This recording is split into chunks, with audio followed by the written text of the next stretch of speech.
What's up, everybody? This is Miss Bull. I go by Hush Forte. Hey man, what's up? It's your boy Just John. Hey, I'm Savannah Christina. Hey, this is Storm the Poet. Hey, it's Serge. You're listening to Ballpoint. Ballpoint with Blue Apple Poetry Poetry Podcast. Blue Apple Poetry Network. Bam.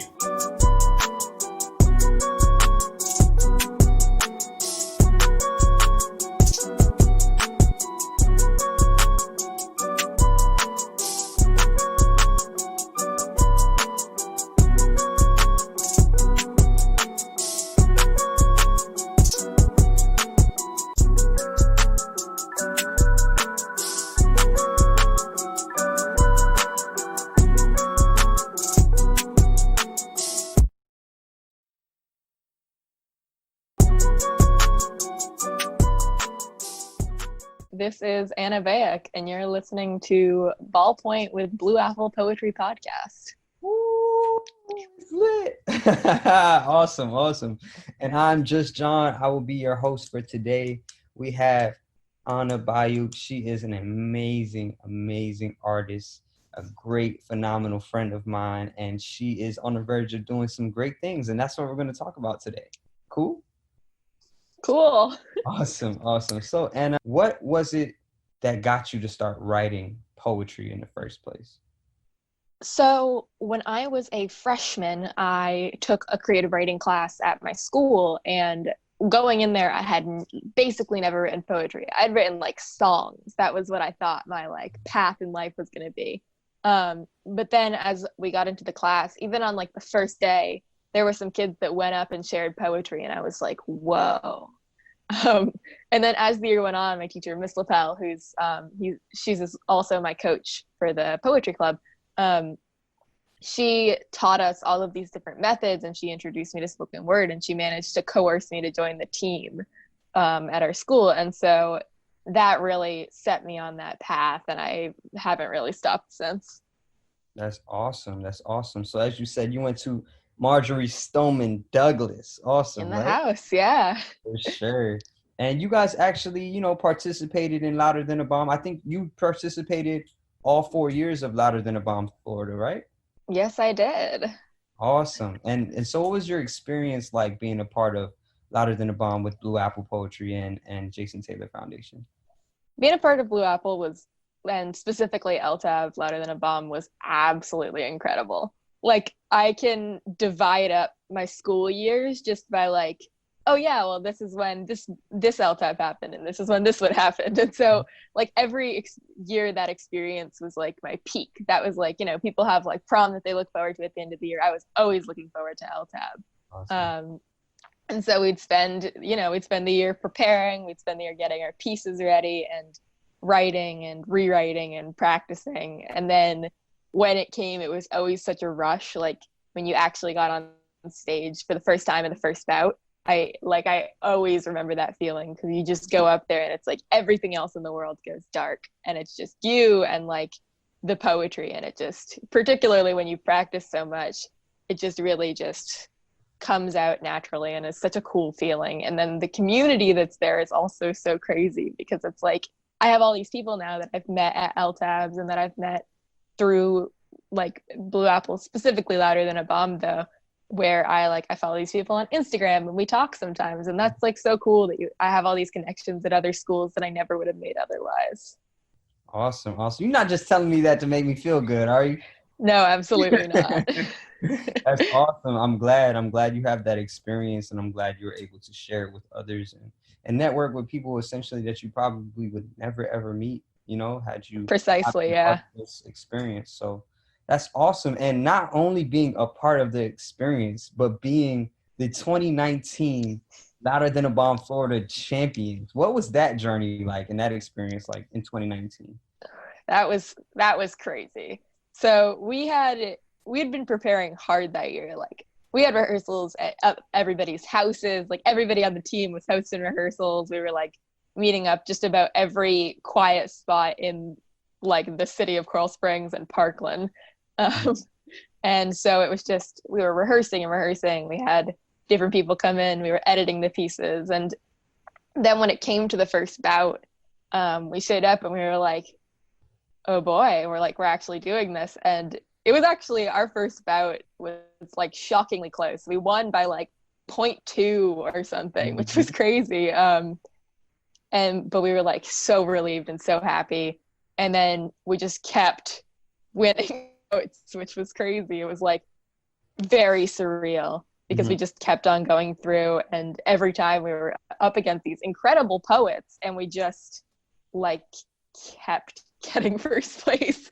I don't know, I was lucky because the team that year was everybody was so supportive of each other, and everybody was so like, we got so close during that like prep experience. And then we all actually kept standing on stage together at the end of the bout, and they kept being like, first place Marjory Douglas, and it was like, wow. Like, you will forever remember those words from that person that shared that, huh? Yeah. That's awesome. It was crazy. I know you talked a lot about, and I can relate to your story as well, being 2015's inaugural Louder Than a Bomb team finals champion, right? Woo! Props to myself, a little, nah, but you deserve it. But I remember those same experiences. Actually, we beat Norland in our first ever bout by 0.2 as well. Yeah. And they were tough. They were awesome poets. And I give Dr. Simonette a lot of credit. She does an amazing job there.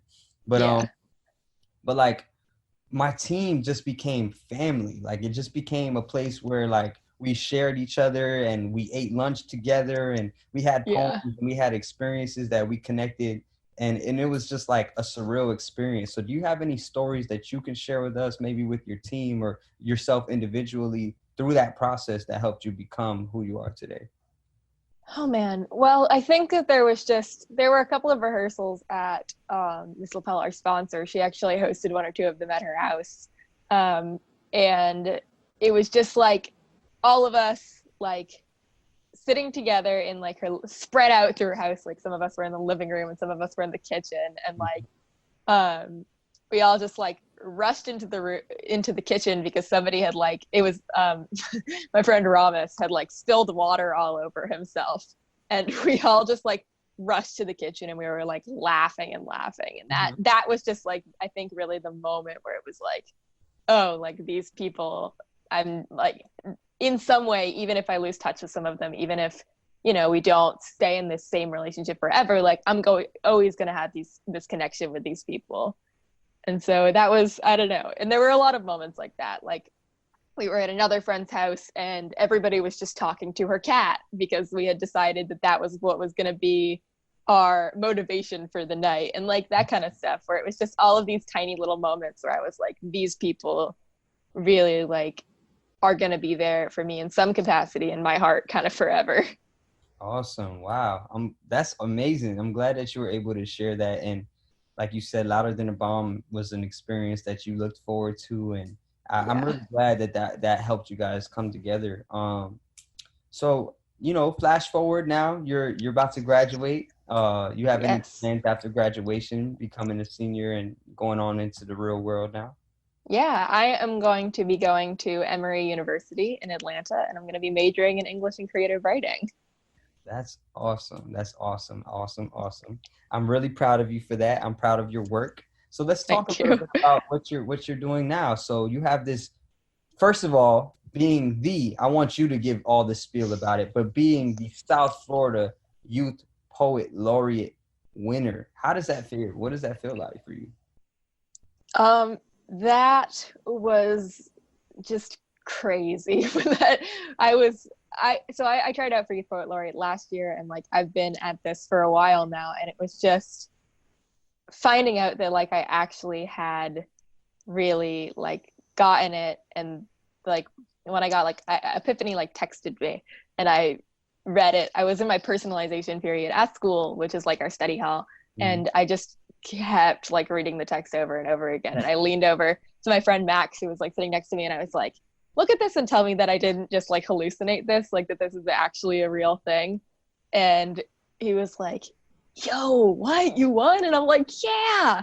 And so I was like, and I like I went out and I like took the bathroom pass, and I just like walked a couple of circles around the building because I was like so excited.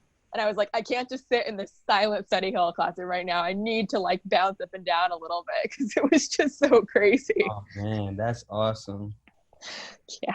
That's awesome. So for any of y'all that don't know, South Florida Youth Poet Laureate is a competition with shout out to Urban Word. They started up this whole thing, and it's a great experience where poets can submit some of their work, book ideas, manuscripts, some of their best pieces of poetry into a book, into a competition, in hopes that they get their book published and becoming the South Florida Youth Poet Laureate. So we essentially the best poet in the whole of South Florida and can potentially move on to much greater nationals and etc. But that's awesome. So what's the name of your piece of work? Can we share that yet, or are we keeping it on the low? We are permitted to share that. I had to check. The book is titled Venus of the Swamp. Awesome. So can you tell me a little bit about how that transpired? So it's based off the title of one of the pieces in there.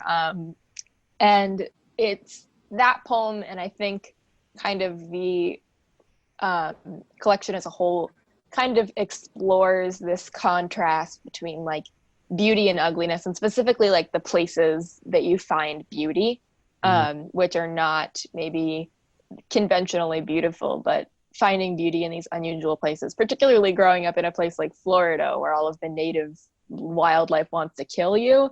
I feel like that's a thing that I became very familiar with. And then also I think it kind of is a journey about recovery, and it's a journey about life after trauma. And so, and like learning to find beauty again, whether that's in places that are conventionally beautiful or whether that's in like the things that you build yourself. So, yeah. That is such a beautiful concept. I love that so much. So much. So with that being said, do you want to share a piece maybe from some of your work, or you want to share? Sure. Awesome. I would love to. So I feel like I might as well share the titular piece, Venus of the Swamp, since we are chatting about it. Awesome. Let me get it up. This is it in my original notebook, all scribbled out on.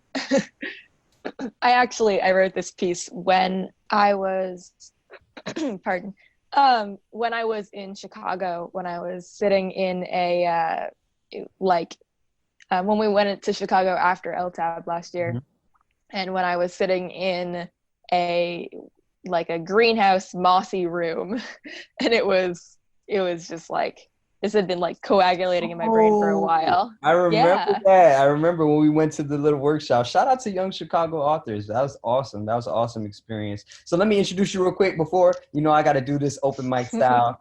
So y'all give it up for the poet that I've seen grow and mature into who she is today. And it's just awesome and exciting and riveting as a poet, as a phenomenal artist. Give it up for Anna Bayuk.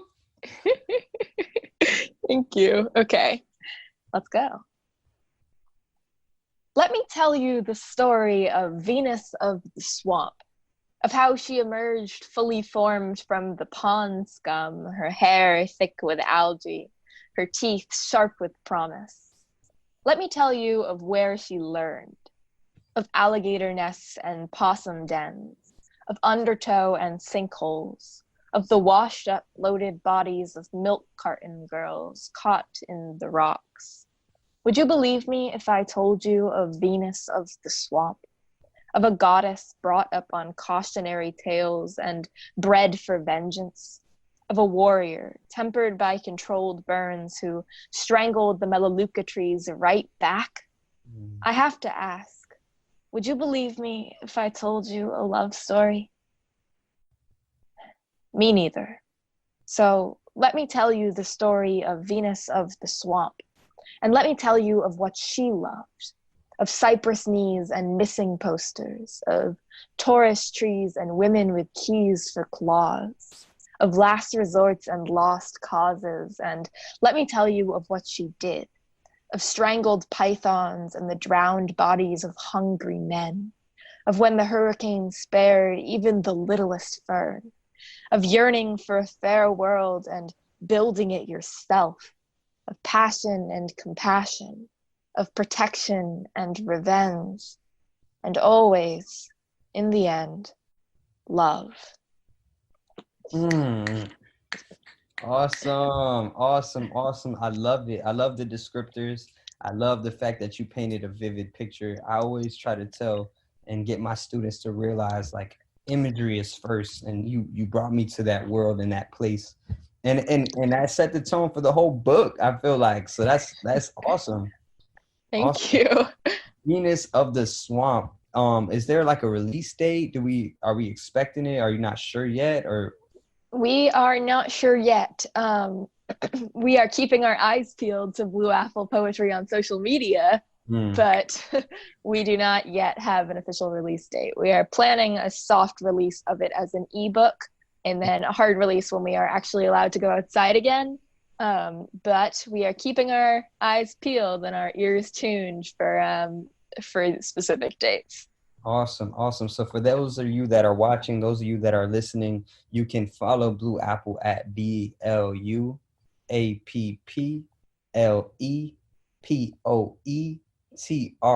That's Blue Apple Poetry. And this is Anna. And you know, Anna, we got to make sure that we represent. So where can they find you on social media so they can see some of your work as well?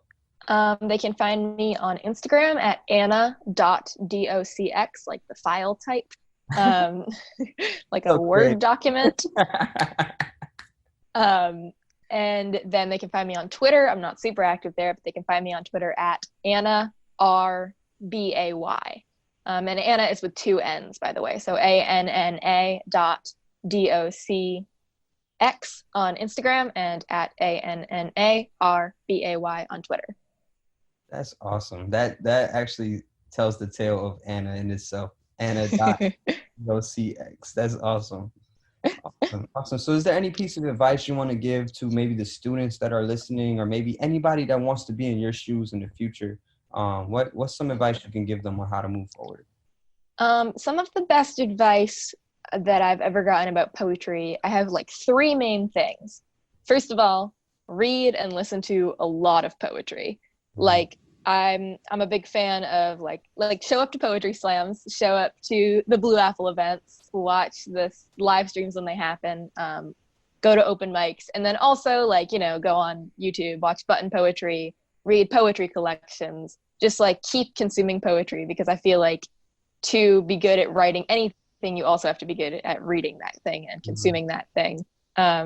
Yes. And then also, I have had this advice drilled into my mind by another creative writing teacher, my creative writing teacher for the past 3 years, Ms. Polkowski, which is show not tell. So if you are thinking about like, always find ways to show the audience how you're feeling rather than just telling them I'm sad, like what defines you being sad, and spill that out on the paper. That's a lot of the guiding thing for me. And then also just like keep writing, write a lot of bad poetry, and then eventually you'll write some good poetry. Awesome. Yes, I try to tell people you're not always going to strike gold on the first time, but definitely have moments where you look back and you reflect and you're like, wow, I've came a long way in the process. Trust the process. Always trust the process. Absolutely. So I got to ask this question. I know people see us here virtually. We're talking through webcam. Normally we'll be in person, enjoying the experience in probably not 6 feet from each other, right? But fingers crossed. What are you doing to stay quarantined and to still stay creative or just active in general? I have been going on walks. I have been going on walks specifically through a lot of like abandoned strip malls, because it's so crazy to me that everything's closed in there where normally that stuff would be hopping at night. I have been writing, of course. I've been trying to write as often as I can. It gets a little hard because your ideas get kind of stale, but I've been like going outside and like picking something small out there to write about. And that's been helpful. And then I've also been collaging a little bit, kind of, you know, going through the ringer on different crafts. But right now I'm collaging again. There's a couple of my collages in the book, actually. But yeah, that's been fun. Just cutting up a lot of magazines and gluing stuff together. That's awesome. Well, continue to do that. Continue to be creative. Continue to find the beauty in the most bizarre places. I love it. Venus of the Swamp. Make sure you guys grab that ebook when it comes out. Stay posted on the socials. make sure that you support Anna Bayuk. She's an amazing, amazing creative. And this has been Ballpoint with Blue Apple Poetry Podcast. Stick around with me after, Anna, because I want to talk and chop it up with you a little bit. But for those of you that are watching, listening, or active, thank you all for listening. Thank you all for enjoying this experience. And I hope that you purchase her book, support local artists, support people, because you never know, they're going to be on the rise. And you're going to be like, man, I was told first. And you were told first here on Ballpoint with Blue Apple Poetry Podcast. Thank y'all. Peace. Bye.